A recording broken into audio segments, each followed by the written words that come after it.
Formic acid വിതരണം ചെയ്യുന്ന കണ്ടെയ്നറുകളിലാണ് തേൻ എത്തിച്ചതെന്ന് കണ്ടെത്തൽ. ദേവസ്വം വിജിലൻസ് വിഭാഗമാണ് വീഴ്ച കണ്ടെത്തിയത്. പൊതുമേഖലാ സ്ഥാപനമായ റെയ്ഡ്കോയാണ് തേൻ വിതരണം ചെയ്യുന്നത്. വിവരങ്ങളുമായി ഗോകുൽ രമേശ് ഒപ്പം ചേരുന്നു. ഗോകുൽ, എന്താണ് ഈ പുതിയ വിവാദം? കൃഷ്ണരാജ്, അതായത് ഈ ശബരിമലയിൽ വഴിപാടിനും അതോടൊപ്പം തന്നെ അഭിഷേക ചടങ്ങുകൾക്കുമൊക്കെ ആയിട്ട് തേൻ കൊണ്ടുവരുന്നത് പുറത്തു നിന്നും കരാറെടുത്ത കമ്പനിയാണ്. ഇത്തവണ അങ്ങനെ കൊണ്ടുവന്നിട്ടുള്ള തേൻ, അതായത് ഈ തേൻ കൊണ്ടുവന്നിരിക്കുന്നത് ഫോമിക് ആസിഡ് ഉപയോഗിച്ചിരുന്ന അല്ലെങ്കിൽ അത് നിറച്ചു വെച്ചിരുന്ന കണ്ടെയ്നറുകളിലാണ് തേൻ നിറച്ചുകൊണ്ട് സന്നിധാനത്ത് എത്തിച്ചിരിക്കുന്നത് എന്നുള്ളതാണ് കണ്ടെത്തിയിരിക്കുന്നത്. ശബരിമലയിലെ മറ്റ് സ്വർണ്ണക്കവർച്ച അടക്കം കണ്ടെത്തിയ വിജിലൻസ് തന്നെയാണ് ഈ സംഭവവും ഇപ്പോൾ കണ്ടെത്തിയിരിക്കുന്നത്. ഫോമിക് ആസിഡ് എന്ന് പറയുന്നത് റബ്ബർ പാല്, അത് റബ്ബർ ഷീറ്റാക്കി കട്ടിയാക്കാൻ വേണ്ടി ഉപയോഗിക്കുന്ന ഒരുതരം ആസിഡാണ്. ആ ആസിഡുകൾ നിറച്ചു വെച്ചിരുന്ന കന്നാസുകളാണ്, വലിയ വീപ്പകളാണ് ഇത്തവണ ശബരിമല സന്നിധാനത്തേക്ക് തേൻ എത്തിച്ചിരിക്കുന്നത് എന്നുള്ളതാണ് ദേവസ്വം വിജിലൻസ് നടത്തിയ പരിശോധനയിൽ കണ്ടെത്തിയിരിക്കുന്നത്. കഴിഞ്ഞ ആഴ്ചയാണ് ദേവസ്വം വിജിലൻസ് പരിശോധന നടത്തി ഈ കാര്യം കണ്ടെത്തിയത്. അതിന്റെ അടിസ്ഥാനത്തിൽ ഇപ്പോൾ ദേവസ്വം ശബരിമല എക്സിക്യൂട്ടീവ് ഓഫീസർക്ക് ഒരു റിപ്പോർട്ട് സമർപ്പിച്ചിരിക്കുകയാണ് ദേവസ്വം വിജിലൻസ്. എന്തായാലും വളരെ ഗുരുതരമായിട്ടുള്ള വീഴ്ചയാണ്. കാരണം ഭക്ഷ്യസുരക്ഷാ വകുപ്പിന്റെ പരിശോധനാ കേന്ദ്രങ്ങൾ, ലാബുകൾ പമ്പയിലും സന്നിധാനത്തും പ്രവർത്തിക്കുന്നുണ്ട്. ഈ ലാബുകളിൽ പരിശോധിച്ചതിന് ശേഷമാണ് ഇത്തരം വസ്തുക്കളൊക്കെ സന്നിധാനത്ത് ഉപയോഗിക്കേണ്ടത്. പക്ഷേ ഇവിടെ ഈ പരിശോധന നടന്നിട്ടില്ല എന്നുള്ളതാണ് ഈ സംഭവങ്ങൾ വ്യക്തമാക്കുന്നത്. എന്തായാലും ഗുരുതരമായിട്ടുള്ള വീഴ്ചയാണ് ഭക്ഷ്യസുരക്ഷാ വകുപ്പിന്റെയും അതോടൊപ്പം തന്നെ അധികൃതരുടെയും ഭാഗത്തു നിന്നും ഉണ്ടായിരിക്കുന്നത്. ദേവസ്വം വിജിലൻസ് ഈ കാര്യം കണ്ടെത്തിയതിനെ തുടർന്ന് ഈ കരാർ ഏറ്റെടുത്തിട്ടുള്ള കമ്പനിക്ക് ദേവസ്വം ശബരിമല എക്സിക്യൂട്ടീവ് ഓഫീസർ കാരണം കാണിക്കൽ നോട്ടീസ് നൽകിയിട്ടുണ്ട്. പൊതുമേഖലാ സ്ഥാപനമായിട്ടുള്ള റെയ്ഡ്കോ എന്ന് പറയുന്ന കമ്പനിയാണ് ശബരിമലയിലേക്ക് തേൻ വിതരണം ചെയ്യുന്നത്. ഈ റെയ്ഡ്കോ എന്ന കമ്പനി പൊതുമേഖലാ സ്ഥാപനമാണ്.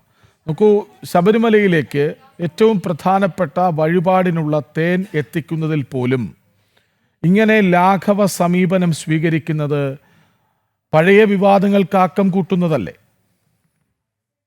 തീർച്ചയായിട്ടും. കാരണം വളരെ ലാഘവ ബുദ്ധിയോടുകൂടി മാത്രമാണ് ശബരിമലയിലെ കാര്യങ്ങൾ ഈ ദേവസ്വം ബോർഡായാലും മറ്റ് അധികൃതരായാലും ഏറ്റെടുത്ത് ചെയ്യുന്നത് എന്നുള്ള കാര്യം നേരത്തെ മുതൽ തന്നെ വ്യക്തമായതാണ്. കഴിഞ്ഞ വർഷം ഏതാനും വർഷങ്ങൾക്ക് മുമ്പാണ് ഹലാൽ ശർക്കര ശബരിമലയിൽ ഉപയോഗിക്കുന്നതുമായി ബന്ധപ്പെട്ട് വലിയ വിവാദങ്ങൾ ഉണ്ടായിരുന്നു. എന്തായാലും അതിനെ ഒരു പശ്ചാത്തലം ഇക്കുറിയും ഉണ്ട്, ഈ വിവാദത്തിനും ഉണ്ട് എന്നുള്ള കാര്യത്തിൽ യാതൊരു സംശയമില്ല. കാരണം ഈ അഭിഷേകത്തിന്, വിഗ്രഹത്തിൽ അഭിഷേകം ചെയ്ത് അത് പ്രസാദമായിട്ട് തീർത്ഥാടകർ ഉപയോഗിക്കുന്നതാണ്.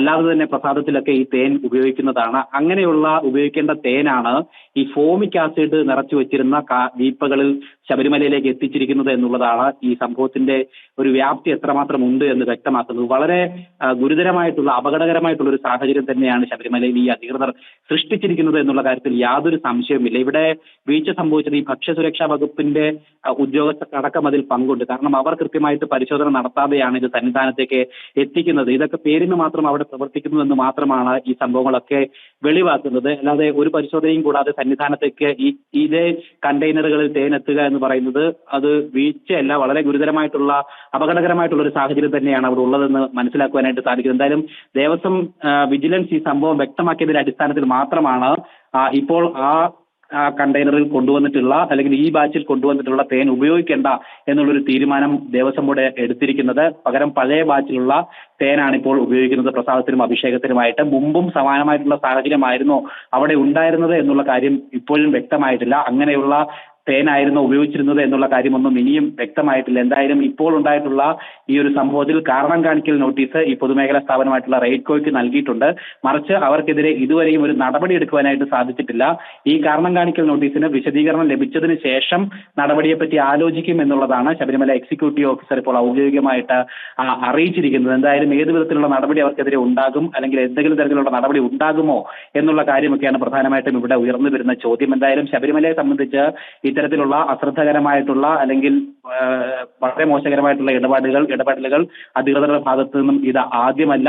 വളരെ ലാഘവപൂർണമായിട്ടുള്ള സമീപനമാണ് ശബരിമലയെ സംബന്ധിച്ച് ദേവസ്വം ബോർഡും അധികൃതരും ചെയ്തുകൊണ്ടേയിരിക്കുന്നത്. എന്നാലും അതിന്റെ ഏറ്റവും ഒടുവിലത്തെ ഉദാഹരണമാണ് ഇപ്പോൾ ഈ തേൻ സംബന്ധിച്ചിട്ടുണ്ടായിട്ടുള്ള വിവാദം. ഒപ്പം ഈ ശബരിമലയിലെ മറ്റ് സ്വർണ്ണക്കവർച്ച അടക്കമുള്ള വിവാദങ്ങൾ നിലനിൽക്കുന്ന ഒരു പശ്ചാത്തലത്തിൽ കൂടിയിട്ടാണ് സമാനമായിട്ട് വളരെ ഗുരുതരമായിട്ടുള്ള മറ്റൊരു ക്രമക്കേട് കൂടി, മറ്റൊരു വീഴ്ച കൂടി ശബരിമലയിൽ ഇപ്പോൾ സംഭവിച്ചിരിക്കുന്നത്. എന്തായാലും ഇതിനെതിരെ വലിയ പ്രതിഷേധങ്ങൾ ഭക്തരുടെ ഭാഗത്തു നിന്നും ഹൈന്ദവ സംഘടനകളുടെ ഭാഗത്തു നിന്നും ഒക്കെ ഉയർന്നു വരേണ്ടതുണ്ട്. അല്ലെങ്കിൽ ദേവസ്വം ബോർഡ് ഈ വിഷയത്തെ വളരെ ലാഘവപൂർവ്വം കണക്കാക്കിക്കൊണ്ട് കൈയൊഴിയുന്ന ഒരു സമീപനം പതിവ് പോലെ തന്നെ സ്വീകരിക്കും. എന്തായാലും ആ രീതിയിലൊരു പ്രതിഷേധം ഉണ്ടാകേണ്ടതുണ്ട് എന്നുള്ളതാണ് നമുക്ക് ഈ ഘട്ടത്തിൽ പറയാനായിട്ടുള്ളത്. ശബരിമലയിൽ വഴിപാട് ആവശ്യത്തിനുള്ള തേൻ വിതരണത്തിൽ ഗുരുതര വീഴ്ച ഉണ്ടായിരിക്കുന്നു. ഫോമിക് ആസിഡ് വിതരണം ചെയ്യുന്ന കണ്ടെയ്നറുകളിലാണ് ഈ തേൻ എത്തിച്ചത്. ദേവസ്വം വിജിലൻസിൻ്റേതാണ് കണ്ടെത്തൽ.